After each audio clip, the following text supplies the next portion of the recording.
नमस्ते मित्रों, अपने छठे वीडियो के साथ सामान्य वित्तीय एवं लेखा नियम लेकर मैं नीरज एक बार फिर से आपके साथ में हूँ।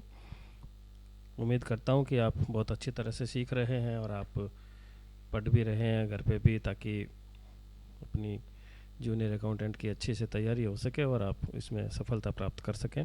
पिछले पाँचों वीडियो में हमने 5 वीडियो तक में 110 सवाल हल कर लिए। 111वें सवाल के साथ एक बार फिर अपन प्रयास करते हैं इसको हल करने की। तो ये है 111वां प्रश्न। 111वां प्रश्न जो है वो ये देखिए कि राशि लिखने के संबंध में कौन सा तरीका सही है। ठीक है, कौन सी राशि किस तरीके से लिखते हैं। अपन चेक पर भी अगर लिखते हैं तो ऐसे ही लिखना चाहिए, प्राप्ति करते हैं तो वैसे ही लिखना चाहिए। जैसे अ में देखिए रुपये 501 एवं पैसे 26 मात्र, फिर है 501 रुपये एवं पैसे 26, ये भी नहीं। फिर वह रुपये 501 एवं पैसे 26, उपरोक्त सभी। अब इसमें कौन सी कंडीशन सही है, किसको सही मानोगे? तो इसमें सही ये है रुपये 501 एवं पैसे 26। ठीक है, ये तरीका इसका लिखने का सही है, इसलिए आपका उत्तर हुआ 111। इसके बाद आ गया आपके प्रश्न नंबर 112। अशुद्ध प्रविष्टि को किस प्रकार शुद्ध करना चाहिए। अगर कोई गलती हो गई है, गलत लिखी गई है, तो उसको सुधारना कैसे चाहिए। अपरिलेखन करके मिटाकर दोबारा लिखकर, मिटता तो है नहीं लिखा हुआ, ऊपर लिखा हुआ गलत है, काली स्याही से कटिंग कर दोबारा लिखना, लाल स्याही से कटिंग कर दोबारा लिखना, या भिन्न स्याही से कटिंग करके दोबारा लिखना। इसमें कौन सी कंडीशन सही है जो हम कर सकते हैं। तो इसमें कंडीशन सही ये है कि लाल स्याही से कटिंग कर दोबारा लिखना। ठीक है, और कोई तरह की स्याही नहीं, सिर्फ लाल स्याही से ही कटिंग करके दोबारा लिखना ही सही होता है। ठीक है, आगे 113 क्वेश्चन पर। तो 113वां क्वेश्चन है, यदि कोई व्यक्ति संदेश वाहक के माध्यम से भुगतान प्राप्त करना चाहता है तो वो प्रस्तुत करेगा। यदि कोई व्यक्ति दूसरे आदमी के साथ में भुगतान प्राप्त करना चाहता है, वही संदेश वाहक को दे देना ये भुगतान। ठीक है, तो वो क्या करेगा, उसके लिए क्या पत्र जारी करेगा, क्या चीज़ देगा उसको ताकि उसको भुगतान दे दे। ऐसे तो हर किसी को दे नहीं सकते ना, तो उसको प्राधिकार पत्र देगा। वो एक अधिकार पत्र होगा जो लिख के देगा, भाई मैं इसको अधिकृत करता हूँ ये इस भुगतान को प्राप्त करने के लिए। ठीक है, अब आ गया 114 प्रश्न संख्या। इस पर है मनी ऑर्डर और ड्राफ्ट से संबंधित। तो मनी ऑर्डर या ड्राफ्ट से भुगतान की गई राशियों की पंजिका किस प्रारूप में रखी जाएगी। राशियों की पंजिका किस प्रारूप में, बताओ। मनी ऑर्डर और ड्राफ्ट और मनी ऑर्डर जो रखते हैं वो किस प्रारूप में रखी जाएगी, किस प्रारूप में रखी जाएगी। जी बिल्कुल सही है आप, GA 103 में। GA 103 एक प्रपत्र है जो एक रजिस्टर है जिसके अंदर मनी ऑर्डर और ड्राफ्ट की राशि अंकित की जाती है, एंट्री की जाती है इसकी। ठीक है, आगे हम प्रश्न नंबर 115 पर। सरकारी लेन देन में रुपयों को पूर्णांकित करने के क्या नियम है।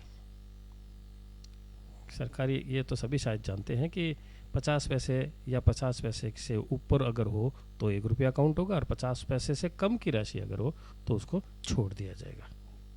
यही होता है ना, क्या? जी बिल्कुल सही है आप। 50 पैसे या उससे अधिक को 1 रुपया में परिवर्तित किया जाएगा, यही होता है। 50 पैसे हो जाए, 49 पैसे तक छोड़ देंगे, लेकिन 50 पैसे या उससे अधिक राशि जितनी भी 99 पैसे तक हो वो अगले रुपए में काउंट की जाएगी। प्रश्न 116, कौन सी राशि को निकटतम पूर्ण रुपयों में नहीं बदला जाएगा। कुछ ऐसी भी राशि होती है जिसको अगले रुपयों में नहीं बदलेंगे, जो जितने की है उतनी ही देय होगी। ये कौन सी राशि होती है? ये राशि होती है आयकर की। ठीक है, इनकम टैक्स जो चुकाया जाएगा वो पूरे पैसों में ही होता है, उसको अगली राशि में कन्वर्ट नहीं कर सकते। फिर आया बिल रजिस्टर किस प्रारूप में होगा। ऑफिस में जो बिल बनता है उसको बिल का एक रजिस्टर होता है जिसमें बिलों की एंट्री होती है जब बिल बाहर जाते हैं ट्रेजरी, तो उसके लिए प्रारूप कौन सा होगा। क्वेश्चन नंबर 117, बिल रजिस्टर किस प्रारूप में होगा। तो बिल रजिस्टर के लिए GA 59 जो है वो GA 59 है उसका प्रारूप, यानी कि GA सीरीज का एक GA सीरीज एक फॉर्मेट का सीरीज है, प्रपत्र है, उसमें GA 59 जो है वो इकट्ठे करके एक रजिस्टर बनाया हुआ होगा, वो बिल रजिस्टर होगा। आगे चलते हैं हम 118 क्वेश्चन पर। कितने राशि से अधिक के भुगतान हेतु राजस्व टिकट लगाना आवश्यक है? एक रेवेन्यू टिकट लगता है लाल रंग का छोटा सा, उसके ऊपर साइन करते हैं कोई भुगतान लेने के लिए। तो आप बताएं, सभी को वैसे पता है लेकिन फिर भी आप बताएं। रेवेन्यू टिकट पहले तो बहुत कम ही था, मान लो, आजकल कितना कर दिया देखो, आप बताओ। आजकल इसकी राशि जो है ना वो 5,000 रुपये कर दी गई है। ये 5,000 रुपये से अधिक राशि है, 5,000 रुपये या उससे अधिक की राशि है तो उस पर रेवेन्यू टिकट लगाना आवश्यक है। ठीक है। Question number 119, encasement bill register. बिलों का जब भुगतान उठाया जाता है तो उसकी एंट्री इस इनकेसमेंट रजिस्टर में करी जाती है। ठीक है। तो इनकेसमेंट रजिस्टर, बिल रजिस्टर किस प्रारूप में रखा जाएगा? अब सारे प्रारूप पूछ रहे हैं रजिस्टरों के, तो इनकेसमेंट रजिस्टर के लिए कौन सा प्रारूप होगा? GA 173। ठीक है। इसके बाद आएगा प्रश्न नंबर 120, बिल प्रेषण पत्रिका यानी बिल जो भेजा जाएगा, बिल रजिस्टर की जांच किसके द्वारा की जानी है? बिल रजिस्टर की जांच कौन करेगा? 120वां नंबर क्वेश्चन है, बिल रजिस्टर की जांच किसके द्वारा की जाएगी? तो इसमें उत्तर होगा राजपत्रित अधिकारी द्वारा बिल रजिस्टर की जांच की जाएगी। बिल पंजिका की जांच की जाएगी, पंजिका रजिस्टर को कहते हैं, उसकी जांच की जाएगी। उसके बाद में आ गए हम 121 नंबर प्रश्न पे कि बिल प्रेषण पंजिका की जांच राजपत्रित अधिकारी द्वारा की जानी चाहिए। अब देखिए इस प्रश्न का उत्तर यहाँ आ गया।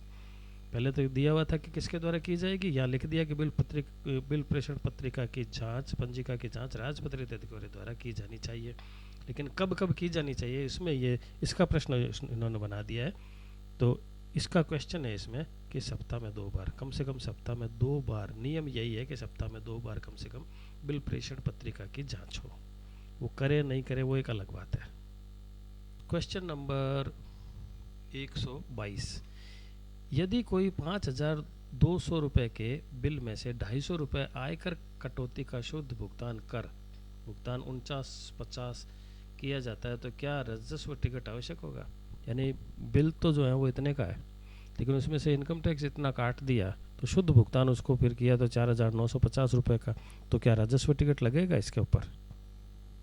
कंडीशनल है, आप बताएं। कि शुद्ध भुगतान 5,000 रुपये से कम है अतः आवश्यक नहीं है। यानी शुद्ध भुगतान ये जो होगा 4,950 रुपये का, ये 5,000 रुपये से कम है, इसीलिए इसके ऊपर रेवेन्यू टिकट की आवश्यकता नहीं होगी।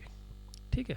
क्वेश्चन 123, क्वेश्चन नंबर 123 में देखिए, यदि मूल प्रतियां खो गई है किसी चीज़ की, अगर मूल प्रतियां खो गई है तो उस आधार पर कोई भुगतान किए गए बिलों की डुप्लीकेट प्रति मांगता है। ठीक है ना, मूल प्रतियां खो गई है तो उसके आधार पर डुप्लीकेट प्रति मांगता है, तो क्या करना है? डुप्लीकेट कॉपी तो दे ही नहीं होती, केवल प्रमाण पत्र दिया जाता है।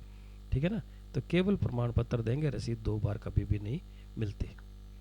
अब आगे क्वेश्चन नंबर 124 पर। क्वेश्चन नंबर 124 में अगर डुप्लीकेट बिल पर डुप्लीकेट शब्द अंकित किया जाएगा, किस मोहर से, लाल स्याही से, किसी भी स्याही से, बड़े अक्षरों में, या लिखने की आवश्यकता नहीं है, तो उसमें डुप्लीकेट लिखा जाएगा लाल स्याही से। डुप्लीकेट जो देंगे उसके ऊपर क्लियर लिखा जाएगा लाल स्याही से कि ये डुप्लीकेट है। ठीक है। अब आगे क्वेश्चन नंबर 125 पर। तो क्वेश्चन नंबर 125 में ये है कि बिल प्रस्तुत करने से पहले ही खो जाते हैं तो क्लेमकर्ता से क्या प्राप्त किया जाएगा? बिल जैसे प्रस्तुत किया ही नहीं, उससे पहले ही अगर खो गया तो क्लेम जो करने वाला उसे क्या प्राप्त किया जाएगा? तो उससे एक क्षतिपूर्ति बंध पत्र, क्षतिपूर्ति के लिए एक बॉन्ड प्राप्त किया जाएगा। उसके बिना बिल अगर खो गया तो दूसरा बिल जारी नहीं होगा। 126 नंबर क्वेश्चन है आपका, यदि भुगतान कर दिया गया है और प्राप्त रसीद अब उपलब्ध नहीं है तो भुगतान का प्रमाणन कैसे होगा? फिर उसको वेरीफाई कैसे करेंगे, प्रमाणित कैसे करेंगे अगर रसीद अब उपलब्ध नहीं है? तो उस कंडीशन में क्या किया जाएगा? उस कंडीशन में किया जाएगा आहरण एवं वितरण अधिकारी के भुगतान प्रमाण पत्र से, यानी कि आहरण एवं वितरण अधिकारी भुगतान का प्रमाण पत्र जारी करेगा अगर रसीद उपलब्ध अब नहीं है। यात्रा भत्ता और चिकित्सा प्रभारों के बिल उसके देय होने की कितनी अवधि में प्रस्तुत नहीं किए जाने पर कालातीत यानी कि टाइम बार्ड माने जाएंगे। यात्रा भत्ता चिकित्सा भत्ता के लिए सामान्यतः कह रहा हूँ मैं ये, ठीक है ना, सामान्यतः 2 वर्ष की अवधि होती है, जिसमें अगर आप टीए बिल या मेडिकल बिल अपने प्रस्तुत नहीं करते हो तो वो टाइम बार्ड माने जाते हैं। उसके बाद उसके लिए फिर स्वीकृति निकलती है, एक बॉन्ड भरना पड़ता है, बहुत कुछ उसके लिए प्रक्रिया होती है। तो 2 साल से पहले वो अगर प्रस्तुत कर दें तो उस पर किसी प्रकार की कोई आपत्ति नहीं आती है। क्वेश्चन नंबर आ गया 128 नंबर क्वेश्चन है अपना ये। 128 नंबर क्वेश्चन में कालातीत बिल यानी टाइम बार्ड बिल जो है उसका नियत किस राशि से दावों पर लागू नहीं होती है। किस राशि तक के दावों पर, यानी कितने रुपए तक के बिल है वो टाइम बार्ड नहीं होते हैं। तो ये है, उसमें उत्तर है आपका 500 रुपये तक का बिल है तो टाइम बार्ड नहीं होता। 500 से ऊपर रुपए के बिल है, अगर वो 2 साल तक नहीं प्रस्तुत किए जाते हैं तो टाइम बार्ड हो जाते हैं। क्वेश्चन नंबर 129 नंबर क्वेश्चन आपका आ गया ये। 3 वर्ष से पुराने किस राशि के क्लेम तत्काल अस्वीकार कर देना चाहिए यदि विलंब के का कारण स्पष्ट नहीं हो। 3 साल बाद अगर कोई आदमी बिल प्रस्तुत करता है तो तुरंत उसको अस्वीकार कर देना चाहिए यदि विलंब का सही कारण नहीं लिखा हो। कितने का वो होता है, अपने कितने का होगा, होता है 129 नंबर क्वेश्चन। कितने का, ये देखो 50 रुपये, 50 रुपये से कम, 100 रुपये, 100 रुपये, 100 रुपये तक के बिल है। 100 रुपये से अधिक के बिल अगर है तो उसको तत्काल अस्वीकार नहीं किए जाएंगे। उससे कम का है, 3 साल से पुराना हो गया तो उसको छोड़ो यार, गया ये, फेंको इसको, ऐसा करके फिर उसको छोड़ दिया जाएगा। ठीक है मित्रों, तो ये था हमारा आज का 6ठा वीडियो। नेक्स्ट वीडियो के लिए आप इंतज़ार करें, नेक्स्ट वीडियो फिर आपके लिए लेकर आएंगे। तब तक नमस्ते, बाय बाय।